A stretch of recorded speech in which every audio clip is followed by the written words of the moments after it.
But indirectly are directly ఆ పార్టీలో persons గెలుస్తారని కూడా కొంత చెప్తే వాళ్ళు సంతోషపడతారేమో, అలాంటి ప్రయత్నం ఏమైనా వాళ్ళ కోసం చేయాలేమో. అవసరం లేదు. అంటే నేను అనేది ఏంటంటే ఈ సందర్భం అసలు ఇది మనం జనరల్ ప్రిడిక్షన్ కదా, మనం ఎలక్షన్ అయినాక తీసుకుందాం. ఖచ్చితంగా సంచలనాత్మకమైన ఇంటర్వ్యూ ఇస్తాను నీకు.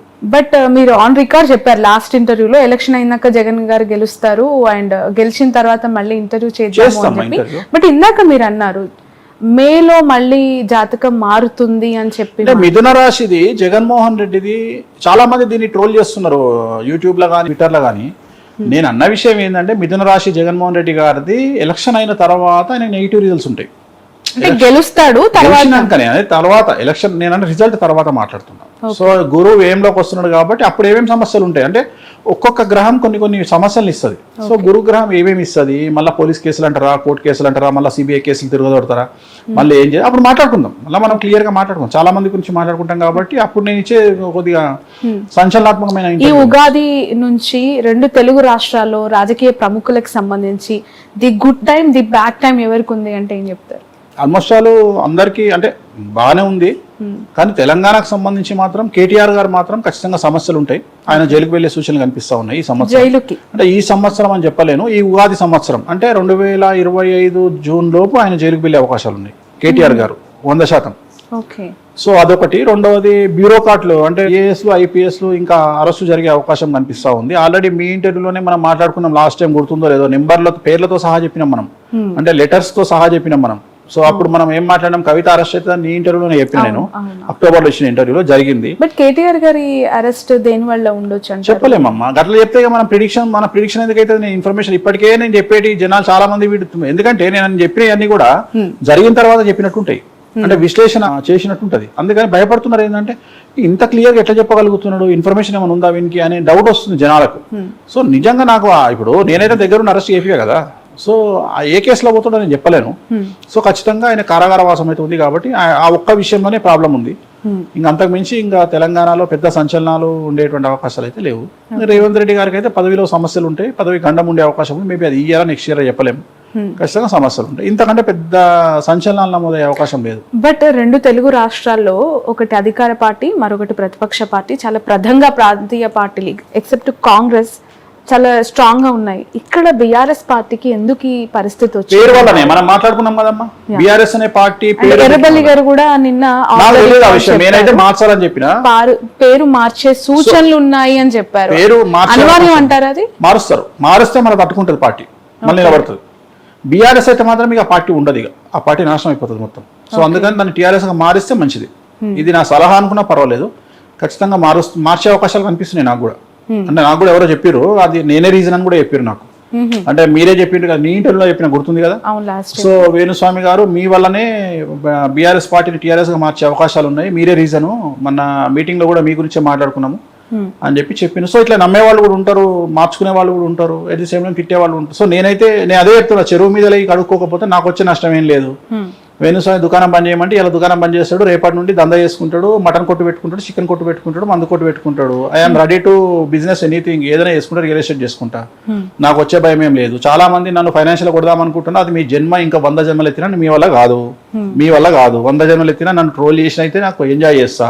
నేను రాత్రి నా స్టేటస్ చూసినావు కదా, వేణుస్వామి స్టేటస్ పెట్టుకుని పండుకున్నాను నేను ఎంజాయ్ చేసి. సో ఐ లవ్ ట్రోలింగ్ అని పెట్టిన, I love meming, I love trolling. So నేను ఎంజాయ్ చేస్తాను, నాకు వచ్చే చేసుకున్న వాళ్ళకి చేసుకున్నంత ఫ్రీ పబ్లిసిటీ ఇచ్చుకోండి, నేను తెచ్చుకుంటారు. బట్ ఎంత అనుకున్నా కూడా ఎక్కడో ఒక దగ్గర మనసులో అంటే being in family person, wife పాప దగ్గర డిస్కషన్స్ వచ్చినప్పుడు అనిపించదా మేబీ ఒక్క సందర్భంలో? నేను బాధపడకుండా వాళ్ళు బాధపడతారు కదా, పాప బాధపడుతుంది కదా, మా ఆవిడ బాధపడుతుంది కదా. ఇప్పుడు మన అదే కదా చెప్పుకుంది. ఇప్పుడు మన కొడాలి నాని గారు వస్తే తను అదే చెప్పింది, అన్న చాలా టార్చర్ పెడుతున్నారన్న, భయంకరమైన టార్చర్ పెడుతున్నారన్న, బాగా టార్గెట్ చేస్తున్నారన్న. సరే అమ్మ పట్టించుకోవద్దు, వాళ్ళు చెప్పేది వాళ్ళు చెప్తారు, నేను చెప్పినట్టే వాళ్ళు చెప్తారు, పట్టించుకోవద్దు అమ్మ ఉంటది, బాగా సఫర్ అవుతాము. ఇక వీటన్నిటికీ సమాధానం చెప్పేది ఉందమ్మా, ఎలక్షన్ అయినాక చెప్దామని ఆయన. ప్రశాంతమైన వేణుస్వామిని ఉగ్రరూపంగా చూస్తాం అప్పుడా అన్ని దాచిపెట్టుకుంటున్నారు అయితే లోపల. ఎలక్షన్ కోసం వెయిటింగ్ అమ్మా, ఎలక్షన్ అయిన తర్వాత చాలా మంది కాన్సల్ చేసేది ఉంది. బిఫోర్ దట్ నేను ఇంకొక క్వశ్చన్ అడగాలి ముందు సబ్జెక్ట్ కి సంబంధించి. మామూలుగా పుట్టినరోజు యాజ్ పర్ డిఓబి చేసుకుంటాం, డేట్ ఆఫ్ బర్త్ పుట్టిన డేట్ ప్రకారం మనం చేసుకుంటూ ఉంటాము. ఆ రోజు మన పుట్టినరోజు సెలబ్రేషన్స్ మన స్థాయికి తగ్గట్టు ఉంటాయి. బట్ చనిపోయిన తర్వాత చనిపోయిన రోజుని మాత్రం తిథి ప్రకారం ఎందుకు చేసుకుంటారు? చనిపోయిన రోజుని ఎందుకు కన్సిడర్ నీ చెయ్యాలి? ప్రశ్ననే తప్పమ్మా. నువ్వు అడగాల్సింది ఏంటి అంటే పుట్టినరోజును దేన్ని బేస్ చేసుకొని చేయాలని అడగాలి. చనిపోయిన రోజును తిథిని బేస్ చేసుకొని చేస్తారు. అప్పుడు నీ క్వశ్చన్ ఏమని ఉండాలి అంటే ఫస్ట్ క్వశ్చన్ రాంగ్. ఇది కూడా తిథి ప్రకారమే చేయాలి కాదు, నక్షత్రం ప్రకారం చేయాలి. Okay. మనకు జ్యోతిష శాస్త్రం కానీ మన హిందూ ధర్మ శాస్త్రాలు కానీ ఏం చెప్పినాయి అంటే పుట్టినరోజుకు నక్షత్రాన్ని బట్టి చేసుకోవాలి. దాన్నే తిరు నక్షత్రం అంటాం. ఓకే. తిరు నక్షత్రం అంటే ఉదాహరణ ఇప్పుడు నేను పుట్టిన నక్షత్రం ఒకటి ఉంది, ఆ నక్షత్రం ఏ రోజు ఉంటే ఆ రోజు నా పుట్టినరోజు చేసుకోవాలి. ఇప్పుడు ఉదాహరణ అబ్జర్వ్ చేస్తే కృష్ణాష్టమి అని చేస్తాం. కృష్ణాష్టమి చేస్తాం. కృష్ణాష్టమి ఎప్పుడు చేస్తాం? రోహిణి నక్షత్రం, జనరల్ గా రోహిణి నక్షత్రం. కొంతమంది అష్టమి రోజు చేస్తారు, కొంతమంది రోహిణి నక్షత్రం రోజు చేస్తారు. ఓకే. జనరల్ గా చనిపోయినటువంటి డేటు తిథిని బేస్ చేసుకొని చేస్తారు. ఆ తిథి కూడా మధ్యాహ్నం ఖచ్చితంగా 12:30 1 గంటకు ఉండాలి. ఓకే. అంటే సూర్యోదయానికి ఉండడం ప్రామాణికం కాదు ఇక్కడ. ఇప్పుడు ఉదాహరణ ఒక వ్యక్తి త్రయోదశి నాడు చనిపోయింది అనుకుందాం సపోజ్. త్రయోదశి నాడు చనిపోతే త్రయోదశి నాడు మధ్యాహ్నము ఆ రోజు త్రయోదశి ఉండాలి. ఉంటేనే తదినం పెట్టాలి, సంవత్సరికం పెట్టాలి. ఒకవేళ పొద్దున 6 గంటలకు పోతుంది అంటే ముందు రోజే పెట్టాలి. ఓకే. అంటే మధ్యాహ్నము పంతులు భోజనం చేసే టైంకు లేదా మనం భోజనం చేసే టైంకు ఆ తిథి ఉంటేనే ఆ రోజు తిథి పెట్టాలి. దాని పేరే తిథి. తిథిని తిథి అని ఎందుకంటారు అంటే ఆ చనిపోయిన వాళ్ళ తిథిని బట్టి మనం బేస్ చేసుకుంటాం. నక్షత్రం సంబంధం లేదు ఇక్కడ. కానీ పుట్టినరోజుకు మాత్రం నక్షత్రం చూసుకోవాలి. ఏ నక్షత్రం రోజు అయితే మనం పుట్టినామో ఆ నక్షత్రానికే మనం ఖచ్చితంగా బర్త్డే చేసుకోవాలి. ఇది హిందూ ధర్మశాస్త్రంలో మనకు ఇచ్చినటువంటి శాస్త్ర ప్రామాణికం. కానీ అవన్నీ దొరకాయి కాబట్టి మనం డేట్ ఆఫ్ బర్త్ ప్రకారం చేసుకుంటున్నాం. అంతే, చాలా ఈజీ యాక్సెస్ అన్నట్టు మనకు. కానీ కొంతమంది పండుగల నాడు పుట్టినాడు మాత్రం ఖచ్చితంగా పండుగ నాడే చేసుకో. ఉదాహరణ వినాయక చవితి నాడు పుట్టిన డేట్ చూసుకోరు. వాళ్ళు వినాయక చవితి రోజే వాళ్ళ బర్త్డే. ఓకే. అట్లా వెరైటీ ఉంటుంది. కొంతమంది పండుగలు తప్పదు కదా ఇక వాళ్ళకి. ఎందుకంటే వినాయక చవితి ముఖ్యమా వాళ్ళకు డేట్ ముఖ్యమా అంటే వాళ్ళు వినాయక చవితి ముఖ్యం అనుకుంటారు. ఎందుకంటే వాళ్ళ ఫెస్టివల్ ఇంకో ఫెస్టివల్ కలిసి వస్తుంది కాబట్టి, రెండు కలిపి వస్తున్నాయి కాబట్టి అట్లా చేసుకుంటారు. రైట్. గత ఇంటర్వ్యూలో finally to conclude Pawan Kalyan and TDP party రెండు మాత్రమే అలయన్స్ ఉన్నాయి ఏపీ విషయానికి వస్తే. ఇప్పుడు బీజేపీ కూడా అక్కడ జత కట్టింది. ఏమైనా మార్పులు ఉంటాయా మీరు చెప్పిన గత ప్రిడిక్షన్స్? అంటే ఆ మూడు పార్టీలు కలుపుకొని చాలా స్ట్రాంగ్ గా జగన్ గారి పైకి ఇప్పుడు దూసుకొస్తూ ఉన్నాయి. అండ్ మళ్ళీ జగన్ గారు విన్ అవుతారని మీరు చెప్పారు అఫ్ కోర్స్. కానీ రియాలిటీ కొంత టఫ్ గా ఉంది అని సర్వేలు చెప్తూ ఉన్నాయి. గ్రౌండ్ రియాలిటీ వీళ్ళ కూటమికే అవకాశం. అవన్నీ నేను చూడగలను. అప్పుడు నేను రివ్యూవర్ అయితా, లేకపోతే నేను ఒక పొలిటికల్ అనలిస్ట్ అయితా. నేను జ్యోతిష్కుని ఎందుకు అయితా? నేను నమ్మిన సిద్ధాంతం ప్రకారం నేను పోతా. నాకు రిజల్ట్ నెగిటివ్ రాని పాజిటివ్ రాని నాకు అనవసరం. నేను చెప్పాలనుకున్నది చెప్తా. దానికి కూడా నేను ఫేస్ చేయడానికి సిద్ధంగా ఉంటా. నేను దానికి కూడా సిద్ధంగానే ఉంటా. బట్ నేను రివ్యూలను చూసి, నేను సర్వేలను చూసి నేను మాట్లాడలేదు. నేను ఒక జాతకాన్ని నమ్ముకున్న, జాతకాన్ని బేస్ చేసుకుని చెప్తున్నా అంతే. అది రిజల్ట్ అనేది నేను చెప్పిన జాతకమే బేస్ తప్ప ఈ వచ్చే సర్వేలు కానీ గ్రౌండ్ రియాలిటీ నాకు అనవసరం. జాతకాలే బేస్. సో మర్చిపోరని చెప్పొచ్చు కదా బాబు గారు, అలాగే బాలయ్య గారు, లోకేష్ గారు. ఆంధ్రప్రదేశ్లో రోజా గారిది టఫ్ ఉంటుంది. ఓకే. అంబటి రాంబాబు గారిది టఫ్ ఉంటుంది. మినిస్టర్ అమర్నాథ్ది టఫ్ ఉంటుంది. సో మూడు వైసీపీ వాళ్ళకు ఎగనెస్ట్ గా చెప్పిన ఎంత ఆనందం. అలాగే కుప్పంలో చంద్రబాబు గారు చాలుగా ఈ మూడే. మళ్ళీ దీన్ని మిక్సప్ చేయదు. ఆ మూడు ఆనందంగా కూడా ఎంజాయ్ చేస్తాను. అంటే వైసీపీ వాళ్ళ గురించి చెప్పారు కదా, వైసీపీ అంటున్న వైనాట్ కుప్పం గురించి ఒకసారి అదే చెప్తున్నా. ఈ మూడైతే కన్ఫర్మ్. ఈ మూడు టగ్ ఆఫర్ ఉంటాయి. ఆ ముగ్గురులో ఎవరైనా గెలిస్తే నేను టగ్ ఆఫర్ ఉంటాయి. ఇప్పుడు టైట్ అని చెప్తున్నా కానీ ఓడిపోతారని చెప్తలేను కదమ్మా. ఓకే. నేను టైట్ అని చెప్తున్నా. నేను ఓడిపోతారు అని చెప్పట్లేదు. ఇక్కడ అండర్లైన్ చేసుకోవాలి. టైట్ అని చెప్తున్నా.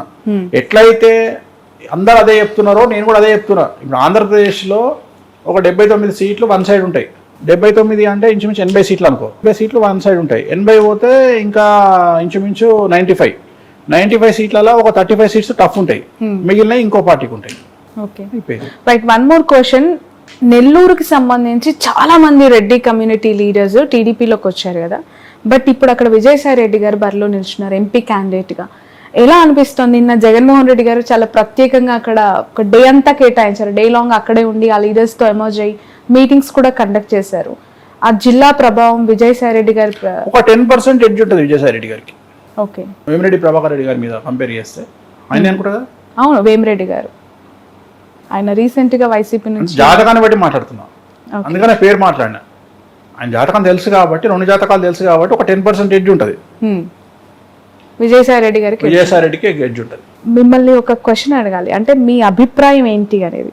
చాలా మంది చాలా సంవత్సరాలుగా మన సంప్రదాయాల్ని లేదంటే మన కట్టుబాట్లు అవ్వచ్చు, మన సనాతన ధర్మం గురించి భక్తి ప్రవచనాలు ఇస్తూ ఉంటారు. అందులో చాగంటి వాళ్ళు, గరికపాటి వాళ్ళు వాళ్ళు ప్రతిరోజు డే లాంగ్ ప్రవచనాలు చూస్తూ ఉన్నాం. ఇన్స్టాగ్రామ్లో ఎంతో ఎంతో మంచి విషయాలు వాళ్ళు చెప్తూ ఉంటారు కదా. మీరు ఎప్పుడైనా ప్రవచనాలు చెప్పే అవకాశం ఉందా ఇన్ ఫ్యూచర్? ఆలోచన ఉందా? వాళ్ళ ప్రవచనాలు విన్నప్పుడు మీకు ఏమనిపిస్తుంది? మీ అభిప్రాయం ఏంటి? ప్రవచనాలు చెప్పాలి అంటే first we are eligible for that అనేది చూసుకోవాలి. ఇప్పుడు నా దృష్టిలో ప్రవచనాలు చెప్పడానికి అర్హత ఉన్నటువంటి వ్యక్తి చాగంటి కోటేశ్వరరావు గారు. అంటే ఆయన చెప్పింది ఫాలో అవుతారు. ఇక మిగతా వాళ్ళ గురించి నేను మాట్లాడా. అంటే నేను ఏమంటా అంటే, ఇప్పుడు ఉదాహరణ, మన సంస్కృతి సంప్రదాయాలు, మన చరిత్ర మనకి ఏం చెప్తుంది అంటే, సప్త సముద్రాలు దాటి వేరే దేశానికి పోవద్దు అని చెప్తుంది. సన్యాసులైనా సరే, పంతులైనా సరే, పంతులు కూడా. అంటే పంతులు అంటే ఉదాహరణ, ఇప్పుడు పూజారులు ఉన్నారు. పూజారులు సప్త సముద్రాలు దాటి అమెరికా పోవడానికి అర్హత లేదు. ఎందుకంటే అమెరికా పోతే మన సాంప్రదాయం ప్రకారం మనము సంకల్పం ప్రతిరోజు మనం సంధ్య వార్చుకోవాలి. సంధ్యావందనం చేసుకునేటప్పుడు సంకల్పం ఉంటుంది. కృష్ణ గోదావరి యోర్ మధ్యప్రదేశే అంటాం మనం. ఇప్పుడు మనం కూర్చున్నది కృష్ణ గోదావరి మధ్యప్రదేశ్లో కూర్చున్నాం, అవునా? ఇప్పుడు ఇట్లా కూర్చుంటే ఇటు సైడ్ మనకు గోదావరి ఉంది, ఇటు సైడ్ కృష్ణ ఉంది. అంటే మనకు జడ్చర్ల కృష్ణా నది ఉంది, ఆదిలాబాద్లో గోదావరి ఉంది, మధ్యలో మనం ఉన్నాం. అందుకనే మనం సంధ్య వార్చుకునేటప్పుడు ఏం చెప్తున్నాం? మనం పెళ్లి కార్యక్రమం జరిగినా, ఉపనయనం జరిగినా, ఏది జరిగినా ఏం చెప్తున్నాం? కృష్ణ గోదావరి యోర్ మధ్యప్రదేశే శ్రీశైలస్య ఆగ్నేయ దిగ్భాగే అని సంకల్పం చెప్పుకుంటున్నాం.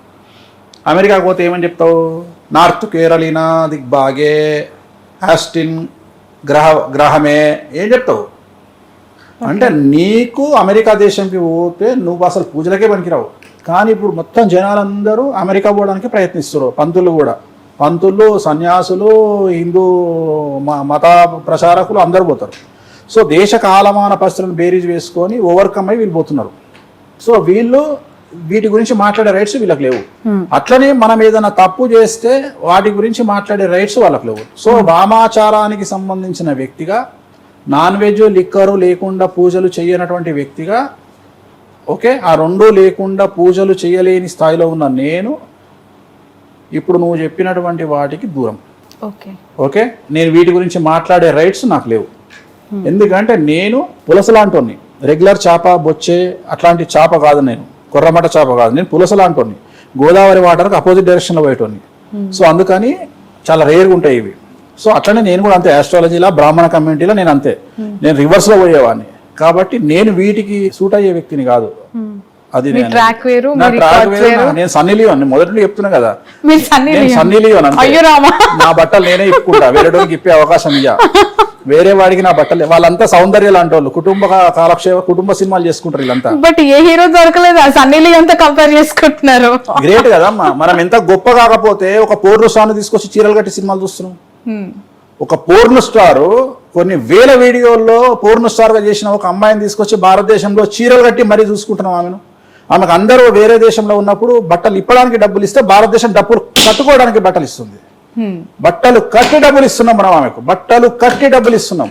ఒక్క సినిమా గురించి భారతదేశంలో ఆమె ఎక్స్పోజింగ్ చేసిన సినిమా, బట్టలు కట్టి డబ్బులు ఇస్తుంది. దట్ ఈజ్ భారతదేశం. అందుకనే సన్నీ లియోన్, నేను Sunny Leone, I'm Sunny Leone. So చాలా చాలా సుదీర్ఘమైన డిస్కషన్ ఇది. ఫైనల్లీ ఒక ఫెంటాస్టిక్ జోక్ ఏంటి అది, రియాలిటీ మీరు అలా కంపేర్ చేసుకోవాలనుకున్నారు, చేసుకున్నారు, అంతేనా? Okay, right. ఇక ఉగాది తెలుసు, తెలుగు వారికి తొలి పండగ. ఉగాది పచ్చడి లాంటి సంవత్సరం, అందరూ కూడా షడ్రుచుల సమ్మేళనంగా దీన్ని భావిస్తూ ఉంటారు. సో ఉగాది అంటేనే షడ్రుచుల సమ్మేళనం, ఉగాది పచ్చడి అందరూ తీసుకుంటూ ఉంటారు. ప్రతి వారి జీవితంలో తీపి, అలాగే పులుపు, చేదు కైండ్ ఆఫ్ అన్నీ కూడా ఉంటాయి కాబట్టి దానికి సూచకంగా నేను చెప్తూ ఉంటారు. సో మీరు ఉగాదిని ఎలా ఉదాహరిస్తారు? మీ మాటల్లో ఉగాది అంటే ఏంటి? శాస్త్రం మనకేం చెప్పింది అంటే దేశ కాలమాన పరిస్థితులు అన్నారు. సో దేశ కాలమాన పరిస్థితులు అంటే ఉదాహరణ, భారతదేశంలో ఉండేటువంటి కుజదోషము అమెరికాలో ఉండదు. సో అమెరికాలో ఉండేటువంటి కుజదోషము ఆస్ట్రేలియాలో ఉండకపోవచ్చు, లేదా ఆస్ట్రేలియాలో ఉండే కుజదోషము న్యూజిలాండ్లో ఉండకపోవచ్చు. అంటే దేశ కాలమానాన్ని బట్టి, పరిస్థితులను బట్టి మనకు ఉన్నటువంటి సిచ్యువేషన్స్ మారుతాయి. అందుకనే దేశ కాలమాన పరిస్థితులు అంటూ ఉంటాం మనము. సో జనరేషన్ బట్టి కూడా పరిస్థితులు మారుతూ ఉంటాయి, జనరేషన్ బట్టి కూడా వాటి యొక్క సీరియస్నెస్ కంటెంట్ మారుతూ ఉంటుంది. ఇప్పుడు ఉదాహరణ కాలసర్పదోషం అని అందరూ మాట్లాడుతూ ఉంటారు. కాలసర్పదోషం అనేది భారతదేశానికే ఉంది. సో భారతదేశంలో పుట్టినటువంటి 90% ఆఫ్ ది పీపుల్కు కాలసర్పదోషం ఉంటుంది. సో దాన్ని పెద్ద సీరియస్గా తీసుకోవాల్సినటువంటి పని లేదు. సో ఇప్పుడు మనం మాట్లాడుకునేది ఏంటి అంటే అసలు జనరల్గా ఎక్కడైతే డబ్బు ఉంటుందో, ఎక్కడైతే అభివృద్ధి ఉంటుందో, ఎక్కడైతే స్టేటస్ ఉంటుందో అక్కడ సమస్యలు అధికంగా ఉంటాయి. చాలామంది అంటారు పేదవారికి సమస్యలు ఎక్కువ ఉన్నాయి. వాస్తవంగా పేదవారికి సమస్యలు, I'm talking about below middle class, డబ్బు అనే ఒక సింగిల్ పాయింట్ని పక్కన పెడితే వాళ్ళకున్నంత ప్రశాంతత డబ్బు ఉన్న వాళ్ళకు ఉండదు. సో డబ్బు పెరుగుతున్నా కొద్దీ జనాల్లో విపరీతమైనటువంటి స్ట్రెస్ అనేది ఉంటుంది. నువ్వు మ్యాక్సిమం డబ్బును హ్యాండిల్ చేయాలంటే 2 కోట్ల నుండి 2.5-3 కోట్ల వరకే. ఉదాహరణ, ఒక గవర్నమెంట్ ప్రభుత్వ ఉద్యోగి, ఒక టీచర్ కావచ్చును, ఒక మిడిల్ క్లాస్ ప్రభుత్వ ఉద్యోగి తన జీవితం మొత్తంలో సంపాదించే సొమ్ము 2,80,00,000 నుండి 3 కోట్లు ఉంటుంది జీవితం మొత్తం. కానీ అదే డబ్బున్నోళ్ళ పరిస్థితి ఎలా ఉంటుంది అంటే నిద్ర ఉండదు, తిండి ఉండదు, స్ట్రెస్, సో బీపీ, షుగర్లు. ఎందుకంటే డబ్బు పెరుగుతున్న కొద్దీ మనిషికి వాటిని దాచుకోవాల్సినటువంటి పరిస్థితి, వాటిని ఇన్వెస్ట్ చేయాల్సిన పరిస్థితి, చాలా సమస్యలు వస్తూ ఉంటాయి. సో అందుకనే ఈ జనరేషన్లో మానసికమైన దృఢత్వం అనేది చాలా అవసరం మనిషికి. సో మనం అభివృద్ధి చెందినా మన మీద రాళ్ళేస్తారు.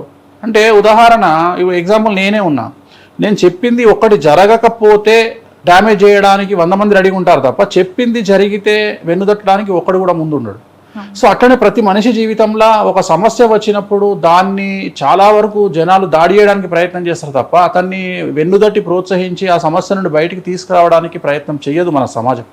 మన సమాజమే అలాగా ఉంది. ప్రస్తుత సమాజము సినిమాటిక్ పోకడలకు చాలా దగ్గరగా మనం జీవన శైలి లేకున్నా సినిమాల్లో చూపించే వాటికి చాలా విచిత్రంగా ఉంది. ఉదాహరణ, టీవీలో ఒక సినిమాలో ఉమ్మడి కుటుంబాన్ని చాలా గొప్పగా చూపిస్తే చప్పట్లు కొట్టి సినిమాని సూపర్ హిట్ చేస్తాం మనం. కానీ మన ఇంట్లో ఉమ్మడి కుటుంబం అంటే మనకే బోరు కొడుతుంది. లేదా మన ఇంట్లో మన గెస్ట్లు ఒక 2 రోజులు ఇంట్లో ఉంటే తట్టుకోలేనటువంటి పరిస్థితి. వివాహం 16 రోజులు చేసుకునేటువంటి పండగ ఇవాళ మనకు 1 డే మ్యారేజ్ కిందకి వచ్చింది. మార్నింగ్ ఎదుర్కోళ్ళు, ఈవినింగ్ కల్లా అప్పగింతలతో కార్యక్రమం అయిపోతూ ఉంది. సో మనం ఏమైపోతుంది, సంకుచిత మనస్తత్వాలు, మైక్రో ఫ్యామిలీస్, మినీ ఫ్యామిలీస్ అయిపోయి సో సమాజం అంతా కూడా ఒక వెన్నుదట్టి ప్రోత్సహించి ఒక మనిషికి ఇంట్లో ఒక అన్నకు సపోర్టు, ఒక తమ్మునికి సపోర్ట్ ఇది లేదు. ఎంతసేపు తమ్ముడు సంపాదించిండని అన్న కోపం, అన్నకు సంపాదించిండని తమ్ముడు కోపం, అక్క సంపాదించిందని చెల్లె కోపం. అంటే ఎంత ప్రేమగా మాట్లాడుకున్నా ఇన్నర్ కరెంట్గా వాళ్ళ మనసుల్లో ఉన్నది ఏంటంటే ఎట్టి పరిస్థితుల్లో వేరే వ్యక్తి అభివృద్ధిలోకి రావద్దు, వేరే వ్యక్తి అభివృద్ధిలోకి రావు. ఇదే ఆలోచన, ఎంతసేపు ఇదే ఆలోచన. ఒక పెద్ద, ఈ మధ్యకాలంలో నేను ఒక ఉదాహరణ చెప్తా. ఒక పెద్ద కార్యక్రమానికి నేను వెళ్ళడం జరిగింది, చాలా పెద్ద కార్యక్రమానికి వెళ్తే ఒక హీరో వచ్చాడు, ఒక ప్రముఖ హీరో వచ్చాడు అక్కడికి. నేను నా ప్రిడిక్షన్స్లో వాళ్ళకి సంబంధించి కొన్ని ప్రిడిక్షన్ చెప్పడం జరిగింది. అంటే వాళ్ళకి నెగిటివ్గా ప్రిడిక్షన్ చెప్పడం జరిగింది. జరిగినాయి, అవి జరగకపోవడం అనేది ఏం లేదు, 100కు 1,00,00,000% జరిగినాయి. సో అక్కడికి వచ్చిన హీరో చెప్పింది ఏంటంటే ఆర్గనైజర్స్కి, వేణుస్వామిని స్టేజ్ మీదకి తీసుకొస్తే నేను ఇక్కడ వెళ్ళిపోతాను. సో ఎంత సిల్లీ అనిపించింది అంటే, నేను నా దగ్గరకు వచ్చి ఎవరైతే వాళ్ళు ఉన్నారో ఆ ప్రోగ్రామ్ నిర్వాహకులు నా దగ్గరకు వచ్చి, స్వామి మమ్మల్ని క్షమించండి, యాక్చువల్గా ఈ ప్రోగ్రామ్ కాన్సెప్టే మీ గురించి పెట్టినాము, మీలాంటి వాళ్ళ కోసం పెట్టినాము. కానీ ఇక్కడ పరిస్థితి ఏంటి అంటే వచ్చినటువంటి హీరో మీరు కనుక స్టేజ్ ఎక్కితే ఆయన దిగిపోతా అంటున్నాడు. సో నన్ను ఏం చేయమంటారు అని చెప్పి నా దగ్గరకు వచ్చి, తెలియదమ్మా, నాకు ఐడియా లేదు, నిజంగా ఐడియా లేదు. సరే వాళ్ళ కర్మ నాకు చెప్పే. ఇప్పుడు మనము కర్నూలు, అనంతపురం, విజయవాడనో, విశాఖపట్నమో బై రోడ్లో పోతుంటే మనము కార్లో పోతుంటే మనకు ఏకాశము, ద్వయము అని 2 అంటాం మనము. వచ్చింది పక్కన మన దగ్గర వాటర్ బాటిల్ లేవు, పక్కన చెరువు ఉంది, పోయి కడుక్కోవాలి. నేను కడుక్కోను, మా శత్రువు ఈ ఊర్లోనే ఉంటాడు, ఆ ఊర్లో ఉన్న చెరువు కాబట్టి నేను కడుక్కోను అంటే అయితే మనకే నష్టం, కానీ చెరువుకి అయితే నష్టం లేదు కదా. సో నాకు వచ్చేది ఏముంది, ఇప్పుడు నేను చెప్పితే ఒకటే మాట అమ్మా, వేణుస్వామి నెగిటివే చెప్తాడు అనే వాళ్ళకు నేను ఇచ్చే సమాధానం ఒకటే. నాకు తెలిసి ఈ జనరేషన్లో 90% ఆఫ్ ది పీపుల్ ఫ్లైట్ ఎక్కుతున్నారు. ఫ్లైట్ ఎక్కగానే, ఫ్లైట్ ప్రారంభం కాకముందుకే ఫస్ట్ ఎయిర్ హోస్టెస్ చెప్పేది ఈ విమానం కూలిపోతే అని మాట్లాడుతుంది. ఈ విమానం కూలిపోతే, ఈ విమానం నీళ్ళలో పడితే, ఈ విమానానికి ఏమైనా మాయరోగం వస్తే, ఈ మాయరోగం వచ్చి మనం పడిపోతే ఇగో ఈ జాకెట్ వేసుకోండి, ఈ ఆక్సిజన్ పెట్టుకోండి అంటే అప్పుడు మనం ఏమనాలి, శుభం పలకరా పెళ్లి కొడుక అంటే ఇది మనం ఫ్లైట్ ఎక్కినాము, ఇవన్నీ బండబూతులు మనకు చెప్తుంది, చచ్చిపోతామని చెప్తుంది. ఎంతవరకు సమంజసం, తిట్టుకుంటామా మనం? తిట్టుకోము. ఆఫ్టర్ ఆల్ ఒక జ్యోతిష్కుడు చెప్పేది పక్కన పెడితే సైంటిఫిక్, మేము ప్రూవ్, మేము తోపులం, మేము తూరుంలం, మేము సమాజాన్ని ఉద్ధరిస్తాం, మేము ప్రపంచాన్ని మారుస్తామని చెప్పుకునే సైన్స్ ఫ్లైట్ ఎక్కగానే ఎందుకు చెప్తున్నారు? ఈ ఫ్లైట్ చెరువులో పడుతుంది, నీళ్ళలో పడుతుంది, ఈ ఫ్లైట్లో ఒకవేళ ఆక్సిజన్ అందకపోతే ఇది వేసుకోండి, అది వేసుకోండి అంటే ఎట్లయితే వాళ్ళు జాగ్రత్తలు చెప్తున్నారో నా జీవితంలో కూడా నేను యాజ్ ఎ ప్రిడిక్షన్ నేను ఇలాగే జాగ్రత్తలు చెప్తా. సో జాతకాలు కలవకపోతే విడిపోతారని చెప్తా, రోగాలు వస్తాయి, జాతకాలు బాగాలేకపోతే రోగాలు వస్తాయి అని చెప్తా. రైట్, వాటి గురించి నేను మళ్ళీ సో ఇవన్నీ నేను ప్రిడిక్షన్ ఇలా చెప్తా ఉంటా కాబట్టి నేను ఎందుకు చెప్తా ఉన్నాను, దేశ కాలమాన పరిస్థితులను బట్టి మనుషుల్లో సంకుచితమైన మనస్తత్వం, పేరుకు హీరో అవ్వచ్చు, నాకు తెలిసి చాలా పెద్ద హీరో ఇవాళ ఒక హీరోయిన్ని తొక్కేసిండ్రు, ఎటు కాకుండా చేసిరు. ఒక పెద్ద డైరెక్టర్ ఒక హీరోయిన్ తొక్కేసిరు. అసలు వాళ్ళ లెవెల్కు వీళ్ళు పనికే రారు. సో చాలా టాలీవుడ్లో మంచి ఫేమస్ ఉన్నటువంటి హీరోయిన్, పెద్ద సినిమాలు చేసినటువంటి హీరోయిన్, ఇవాళ ఆ హీరోయిన్ సినిమాలు మరీ చేతుల్లో నుండి అగ్రిమెంట్ క్యాన్సిల్ చేయించి ఆమెను ఇంటికి పంపిస్తున్న పరిస్థితి. అంటే నేను ఎందుకు చెప్తున్నా అంటే, మనం ఎదగడం కంటే కూడా ఎదుటి వ్యక్తిని మనం టార్గెట్ చేయడానికి ఎక్కువ సమయం కేటాయిస్తున్నామేమో ఈ జనరేషన్లో అనేటువంటిది నా ఉద్దేశం. అంటే సమాజం గురించి మాట్లాడుతూ ఉన్నా. సో ఇది తప్పు. ఎదుటి వ్యక్తి కడుపు మీద ఎప్పుడు కొట్టొద్దు. కొడితే నీకు కోపం ఉంటే ఎదుటి వ్యక్తిని గల్లాబట్టి చెంపమించి కొట్టు, కానీ ఎప్పుడు కడుపు మించి కొట్టొద్దు, మానసికంగా కొట్టొద్దు. వాళ్ళు ఎంత పెద్ద వాళ్ళైనా తిరిగి మళ్ళీ దాన్ని ఫేస్ చేయాల్సి వస్తుంది. అంటే ఒక వ్యక్తి కడుపు మీద కానీ మనసు మీద కానీ మనం కొట్టినట్లయితే ఖచ్చితంగా తిరిగి మళ్ళీ మనకు బూమరాంగ్ అయి మళ్ళీ మనల్ని కొడుతుంది. అందుకని ఆ 2 ప్లేసుల్లో కొట్టకండి, మనసు మీద కొట్టకండి ప్లస్ పొట్ట మీద కొట్టకండి. మీరు ఎక్కడ కొట్టినా పర్వాలేదు, చెంప మీద కొట్టండి పిలిచి, మీకు కోపం ఉంటే ఈపులో కొట్టండి. కానీ ఈ 2 ప్లేసుల్లో కొట్టడం వల్ల ఖచ్చితంగా బూమరాంగ్ అయ్యి జీవితంలో మళ్ళీ మిమ్మల్నే అది కచ్చా వెతుక్కుంటూ కర్మ ఫలితం అనేది అనుభవించక తప్పదు. ఎవరైనా సరే గుర్తుంచుకోండి. రైట్. అయితే మొదటగా మిమ్మల్ని నేను ఈరోజు ఈ ఇంటర్వ్యూ స్టార్ట్ చేయగానే అడగాలనుకుంది ఏంటంటే, ఇప్పుడు ఆపరేషన్ లేకుండానే మోకాళ్లకు ప్లాస్మా ట్రీట్మెంట్, మీ ఆర్థోపెటిక్ సమస్యలన్నిటికీ రోబోటిక్ టెక్నాలజీ ద్వారా తక్కువ ఖర్చుతో శాశ్వత పరిష్కారం, ఫ్రీ కన్సల్టేషన్, ప్రతి ట్రీట్మెంట్ పై 20% డిస్కౌంట్. ఈ ఆఫర్ కొద్ది రోజులు మాత్రమే, త్వరపడండి. V9 hospitals 9281465842.